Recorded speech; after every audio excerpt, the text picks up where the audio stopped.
വംശീയാധിക്ഷേപം നടത്തിയെന്ന് ചുമ്മാ അങ്ങ് ആരോപിച്ചിട്ട് പോവുക എന്ന് പറഞ്ഞു കഴിഞ്ഞാൽ അപ്പോൾ പിന്നെ എളുപ്പമുണ്ടല്ലോ. വസ്തുതാപരമായിട്ട് കാര്യങ്ങൾ പറയുന്നതിന് പകരം എളുപ്പം. പിന്നെ പറഞ്ഞത് ഞാൻ ട്രെൻഡ് സെറ്റർ ആകുകയാണ്. അനിൽക്കൊടുത്തോട്ടത്തിൻ്റെ ഒരു ആരോപണമാണ്. ഞാൻ ട്രെൻഡ് സെറ്റർ ആകുക. അത് പുള്ളി പറഞ്ഞപ്പോഴാണ് ഞാനും അറിയുന്നത് ഞാൻ ട്രെൻഡ് സെറ്റർ ആകുകയാണെന്ന്. അപ്പോൾ പിന്നെ ആലോചിച്ചപ്പോൾ ശരിയാണ്, ട്രെൻഡ് സെറ്റ് ചെയ്യുന്നത് ഞാനാണ്.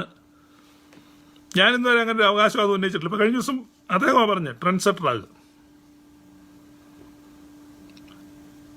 ഞാൻ ചിന്തിച്ചപ്പോൾ ശരിയാണ്, ഞാൻ സെറ്റ് ചെയ്ത ട്രെൻഡുകളിലാണ് അദ്ദേഹം നേട്ടം ഉണ്ടാക്കിയിരിക്കുന്നത്. കാരണം അന്യഭാഷ എന്ന വിഷയം ഒരു ചർച്ചയാക്കി കൊണ്ടുവന്നത് ഞാനാണത്. ബ്രദറൻകാരുമായിട്ടുള്ള ചർച്ച ഓപ്പണായി വരുന്നത്. അപ്പം അതിൻ്റെ ഏറ്റവും വലിയ ഗുണഭോക്താവായ വ്യക്തി അനിൽക്കൊടുത്തോട്ടമാണ്, ഞാനല്ല. കാരണം എനിക്ക് ആ കെയർ ഓഫിൽ ശത്രുക്കളെ ഉണ്ടായിട്ടുള്ളൂ. ആകമാന ബ്രദറൻകാർ മുഴുവൻ എനിക്കെതിരായി.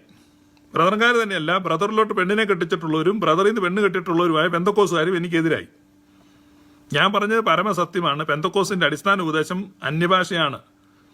അന്യഭാഷാ ഭാഷണത്തോടുകൂടിയ പരിശുദ്ധാത്മാഭിഷേകമാണ് പെന്തക്കോസിൻ്റെ പ്രഥമവും പ്രധാനവുമായ അടയാളം എന്ന് ഞാൻ പറഞ്ഞു. പ്രത്യക്ഷവും പ്രധാനവും പ്രഥമവും ആയ അടയാളം അതാണ്. ഞാൻ എന്തൊരു ബഹളമായിരുന്നു. അപ്പം അത് തുടങ്ങിയ ഞാനാണ്. അതിൻ്റെ ഏറ്റവും ദോഷഫലങ്ങൾ അനുഭവിച്ച ഞാനാണ്.